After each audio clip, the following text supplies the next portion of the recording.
All right, so we had a development yesterday that I kind of hinted at on LinkedIn for everybody. A little bit too big just to cover on Coffee Talk, but I'll probably also have it on Monday's Coffee Talk. But something that we want to talk about separately because it's part of really like a bigger issue that's going on. Driven Brands, which is the parent company that owns CarStar, Fix Auto USA, and ATI, had a sharp drop in their stock. So they are a publicly traded company, which is really the goal. I think a lot of people are trying. You see IPOs, other MSOs, et cetera, trying to go, public. You've had Gerber ring the bell. You've had Caliber announce that they're wanting to do an IPO and some things. Um, and with being a public company, there and definitely if you want to be traded, there's a lot of regulations and some things that you have to do. And Driven Brands really made a big fumble. And it's worth talking about because there's a lot of, I always say people go to franchises for what I like to call the double Ds, right? You want discounts and you want DRPs. And so you have a lot of shops that are wrapped up in some really un not financially rewarding contracts in a lot of ways. There's yearly fees, there's a percent of your net that you have to pay people. If you're on the training side, you sign long-term contracts that may have you spend, so that's the ATI. You may spend $20,000.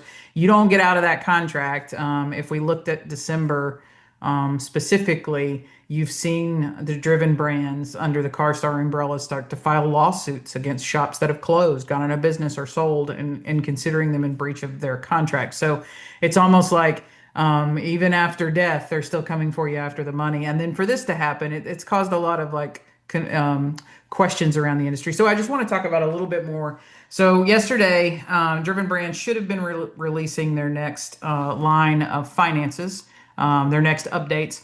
And they announced that they were not going to be able to do that, and they have filed for a delay in releasing those results. The reason they're asking for the delay is they now say that they have found significant material errors in previous reporting periods going all the way back to 2023. And that now they have made a statement that investors should not have relied on that early data. So that's a big deal, right? And it's not necessarily that there was some big major happening in the company, so to speak, but that loss of trust. So as soon as the investors in the market found out that there had been a problem with the 23 to 25 financials, obviously the stock took a big hit, 20 to 30%. Was what it was taking a hit on yesterday. So what did they find? When they did do sort of an audit, they disclosed that they had significant accounting errors. They would be delayed in filing annual filings. It was going to affect multiple years. And now what the investors don't know is, well, did you really have profits? What was your actual cash flow? And are there significant things that we need to be worried about? That usually means internally there's a lot of problems. So there's maybe accounting problems internally, but there also is problems on how you're handling physical assets, leases, whether revenue is going into the right buckets. There was some report about revenue from one particular line of business being reported inaccurately. But what's the big deal for the rest of us on here? If you're not affected, you're not either on a contract to be a CarStar franchise, or you're under an ATI training contract, or a Fix Auto USA franchise. It's really sort of a bigger picture. So if you go back probably a month or two ago, we did a little short special on what zombie companies are, and probably how many zombie companies we really have going on in the collision repair industry, and how close some of those are from just suddenly disappearing. And as that debt becomes due, and the inability to refinance the debt, and the more I want to say people are looking a little closer about the things they're doing, and it's causing P&E and other people outside this industry that previously were pouring money into this industry to think a little closer. So why is this important, and why am I watching it, and why you should too? Driven Brands is one of the largest aggregators of franchise opportunities. So they do have Mako. I don't typically like to talk about Mako, but I mean, Mako's in there as well. And I guess those are Mako franchises, and some of them have become Mako DRPs. But so you got Mako, you've got CarStar, you've got Fixed Auto USA, and that's a pretty large group. And then you throw in ATI, which goes around and does a lot of training with a lot of different shops that aren't even in that franchise model. That makes them a really large MSO. They operate as an MSO. They cut deals with insurers on that same level. And if you're part of that program, then you have to agree to whatever they agree to. They have oversight into the franchise on what they can and can't charge as part of that agreement. That goes back to the two Ds, right? Discounts and DRPs that people want. So in a way, they're sort of like an MSO. And if we look at them and we think about, well, what problems are you having? So once you go public, that entire business model and your ability to report financials and continue to have investors and continue to have a healthy stock price means you must have growth. If the insurers begin to tail back on the DRPs, how are you going to grow? How are you going to bring new business into this? Are you evaluating any acquisition and growth appropriately? They settled in December of last year. They settled an investor suit over their glass business and a car wash business. And so that was a $25 million settlement because it stated that they believed those businesses had been overhyped. Are we now looking to where the financials were overhyped a little bit? Repair volume forecast. So we still are decreasing in claims reported and we're decreasing in repairables.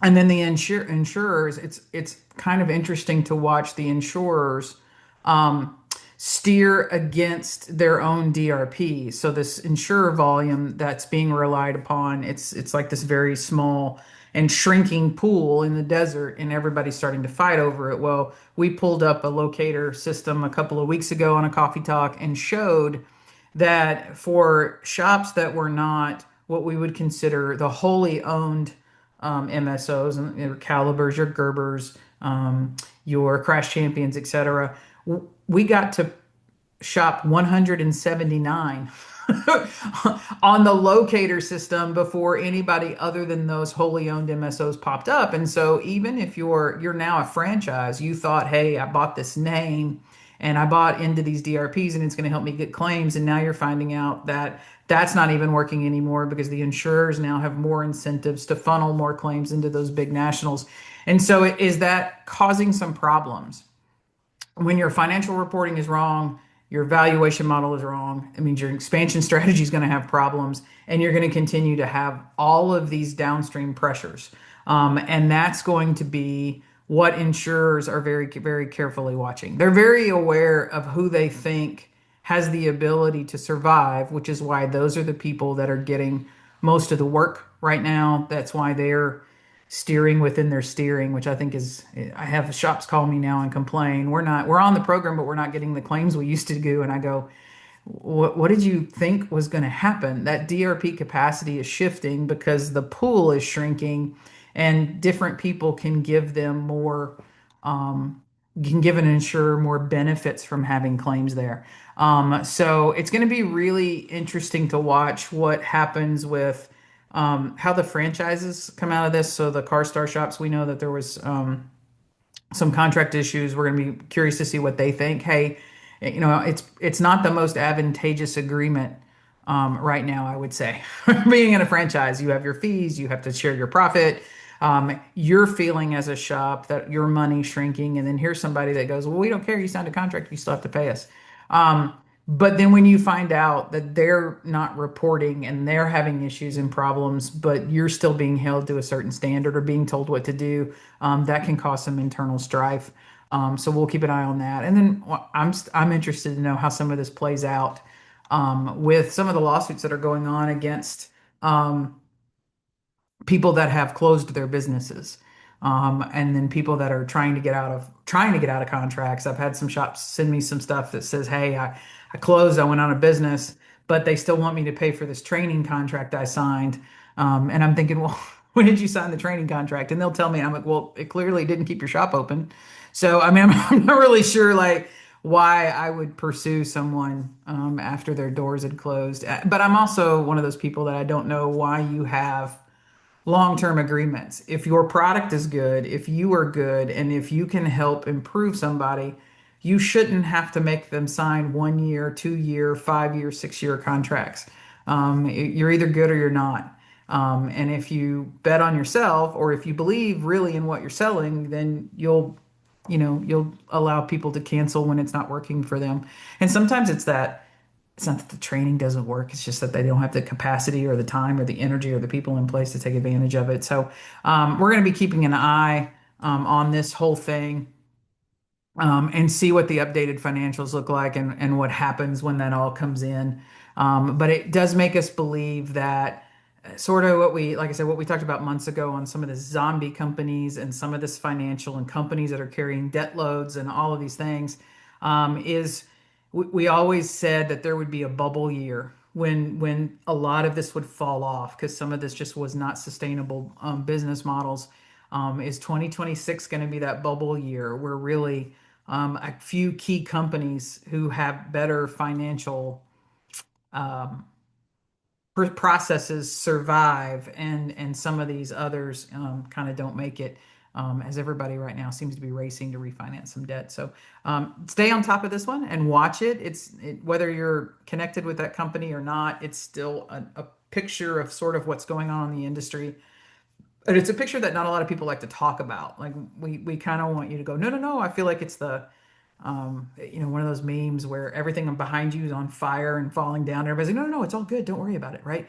A lot of times in this industry, we want you to focus on the next thing. I've noticed a lot of people lately trying to offer training on customer pay. Oh no, there's still cars out there to fix. It's just going to be customer pay work. I'm like, are you kidding me? Last year, y'all were telling me no one would pay out of pocket above and beyond their deductible to get their car repaired, and that me telling people to get customers to pay out of pocket was terrible. And now you people are running around and going, oh, there's going to be all these customers that don't even want to involve insurance at all. And I'm like, how does that work in your brain? Like, how do those two things like exist together? One side of your mouth a couple of years ago was nobody's going to pay out of pocket to fix their car, and and then now you're over here going, okay, well, how about you fight for this consumer pay only market that everyone wants you to believe is out there. So keep an eye on those things.